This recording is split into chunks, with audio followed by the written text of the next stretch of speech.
আমি জানি না আপনাদের সাথে এরকম হয় কিনা, বাট আমার সাথে এরকম অনেকবার হয়েছে। প্রতিবার এক্সামের কিছুদিন আগে মনে হতো, সাপোজ 1 সপ্তাহ রয়েছে বা 5 দিন বাকি রয়েছে, সো সেই ক্ষেত্রে আমার প্রায় সময় মনে হতো, ইস আর একটা মাস যদি আমি টাইম বেশি পেতাম তাহলে হয়তো বা রিভিশনটা আরও পারফেক্টলি দিতে পারতাম অ্যান্ড খুব কনফিডেন্টলি এক্সামটা দিতে পারতাম। সো এই একটা মাস আসলে প্রত্যেকবার এক্সামের আগেই আমাদের মনে হয়। সো এই যে বর্তমান যে সময়টা চলছে 47তম প্রিলিমিনারি আমরা যারা দেব তাদের জন্য এত বেশি ভাইটাল টাইম এই জন্যই যে ওই যে আমাদের আফসোসের যে জায়গাটা থাকে, 1 মাস বেশি সময় পেলে হয়তোবা ফাটিয়ে দিতাম, ওই 1 মাসের টাইমটা এখন আমাদের 47তম বিসিএস প্রিলিমিনারি হওয়ার কথা ছিল মে মাসের 23 তারিখে। সো আমরা জানছি যে এই প্রিলিমিনারিটা একটু পিছিয়ে যাবে, অর্থাৎ এটা হয়তোবা জুন অথবা জুলাইতে চলে যাব। সো জুলাইতে যদি চলে যায় তাহলে আমাদের আনুমানিক ধরাই যাচ্ছে যে পুরোপুরিভাবে জুন মাসটা আমরা টাইম পাচ্ছি, অ্যান্ড জুলাইয়ের কবে হবে এটাও এখনো বলা যায় না। খুব সম্ভবত 46 রিটার্নটা আগে হবে, দেন হচ্ছে 47 প্রিলিমিনারি হবে। সো আমরা বলতেই পারি যে অ্যাটলিস্ট 1 থেকে 1.5 মাস পরীক্ষা পিছিয়ে যাচ্ছে। সো এই 1 থেকে 1.5 মাস যে আমাদের পরীক্ষা পিছিয়ে যাচ্ছে এটা শুনেই কিন্তু অলরেডি আমরা অনেকেই হচ্ছে গা ছাড়া দিয়ে দিয়েছি। মনে হচ্ছে যে না, আর কয়েকদিন যাক, একটু রিল্যাক্স করি, অনেক পড়াশোনা হলো, দেন হচ্ছে শুরু করব। বাট এইটাই সেই টাইমটা, যে টাইমটা যদি আপনি ওয়েস্ট না করেন তাহলে পরীক্ষার 1 সপ্তাহ আগে গিয়েও আপনি একদমই আফসোস করবেন না।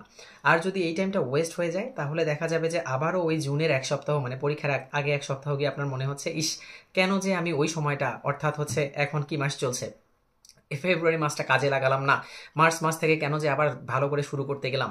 সো আমার এটা বলার পিছনে একটাই কারণ যে আপনারা কিছু মানুষ আমার ভিডিওস দেখেন এবং আপনাদের প্রবলেমগুলো সবসময় আমার সাথে শেয়ার করার চেষ্টা করেন কমেন্ট বক্সে। অ্যান্ড আমার মতো অনেকেরই এই প্রবলেমটা হয় যে ভাইয়া রেগুলারিটি ধরে রাখতে পারছি না, বা হচ্ছে ভাইয়া এখন কি করা উচিত।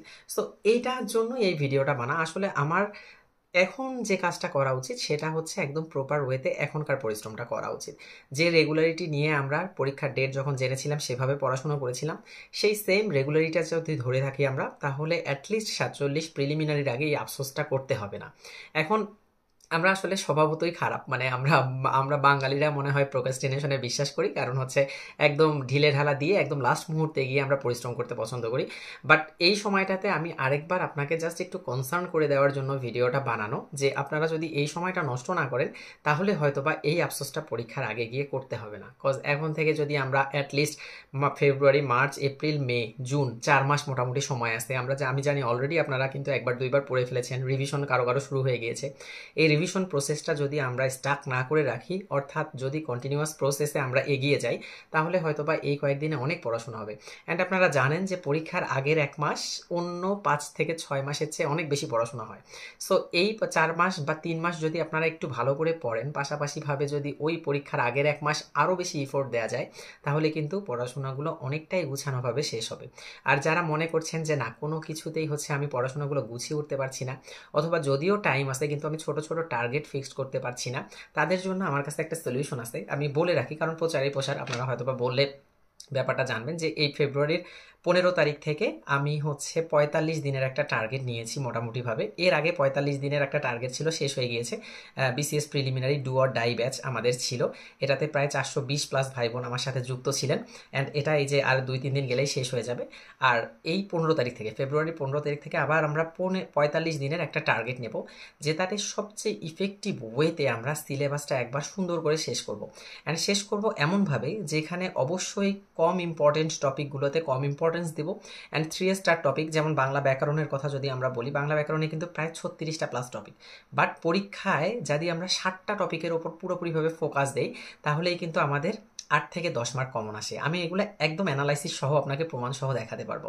সো এই জিনিসগুলা যেহেতু আমি গত প্রায় 2 বছর 2.5 বছর ধরে অনলাইন প্ল্যাটফর্মের সাথে যুক্ত আছি এবং মোটামুটি ভালোভাবেই কোশ্চেনগুলো অ্যানালাইসিস করি, আপনারা জানেন আমার প্রিভিয়াস 3টা প্রিলিমিনারি আমি কোয়ালিফাই করেছি, পাশাপাশি আমি একটা গভর্নমেন্ট জব করছি, সরকারি স্কুলে হচ্ছে প্রাইমারি স্কুলে টিচার হিসাবে রয়েছি।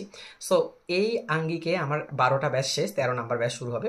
আপনাদের যদি ইন্টারেস্ট কাজ করে যে আচ্ছা আমরা তো রেগুলারিটি মেনটেন করতে পারছি না, আমরা ভাইয়ের সাথে কন্টিনিউ করতে পারি, তাহলে আমার মনে হয় যে আপনারা এটাতে অ্যাড হতে পারেন। অ্যাড হওয়ার জন্য আমার হোয়াটসঅ্যাপ নাম্বার দিয়ে দিচ্ছি এই নাম্বারে, অথবা আমার ফেসবুক পেজ প্রিসাইজ পাবলিকেশনে আপনারা এসএমএস দিতে পারেন। যাদের দরকার নেই তারা দেবেন না বা হচ্ছে অ্যাড হবে না, কারণ যাদের বাসায় খুব ভালোভাবে পড়াশোনা হচ্ছে, নিজে সব কিছু গুছিয়ে নিয়েছেন, তার আসলে সময় নষ্ট করার দরকার নেই। তবে যারা চাচ্ছেন যে ভাইয়ার সাথে হয়তো বা কন্টিনিউ করলে আমার পড়াশোনাটা কন্টিনিউ থাকবে, বা হচ্ছে আমার ইম্পর্টেন্ট জিনিসগুলো ভালোভাবে বুঝতে পারবো, তারা অ্যাড হতে পারেন। তবে আমি বারবার বলছি যে যারা অলরেডি ভালোভাবে পড়াশোনা করছেন, যারা অলরেডি ইফোর্ট দিয়ে পড়াশোনা করছেন, তাদের এই ব্যাচটাতে যুক্ত হওয়ার দরকার নেই। তবে আমার হোয়াটসঅ্যাপ নাম্বার বা হচ্ছে ফেসবুক পেজে আপনারা যদি কোনো স্পেসিফিক প্রবলেম ফেস করেন, মনে হয় যে এটা ভাইয়ার সাথে শেয়ার করা যেতে পারে, আপনারা আমার সাথে শেয়ার করতে পারেন। আমি যতটুকু জানি আপনাদেরকে বলার ট্রাই করব। সো এই হচ্ছে ফ্যাক্ট। আপনারা ভালোভাবে প্রিপারেশন নেন। একটাই কথা আমি মনে করায় দেওয়ার জন্য জাস্ট এই ভিডিওটা বানানো, যে এইটাই হচ্ছে সেই সময়টা, যে সময়টা নষ্ট করলে আমরা 7 দিন আগে গিয়ে আফসোস করব। আর এইটাই সেই সময়, যেই সময়টাকে কাজে লাগালে 7 দিন আগে গিয়ে হয়তো বা আমাদের মনে হবে যে না, একটা প্রপার প্রিপারেশন হয়েছে, এখন শুধু পরীক্ষা দিলেই ইনশাল্লাহ কোয়ালিফাই করে যাব। BCS preliminary is all about lakh. যদিও এটা একদমই লাকের ওপর, তারপরেও পরিশ্রমের কোনো বিকল্প নেই, কারণ পরিশ্রমীদের মধ্যেই আবার লাকের কম্পিটিশন হয়।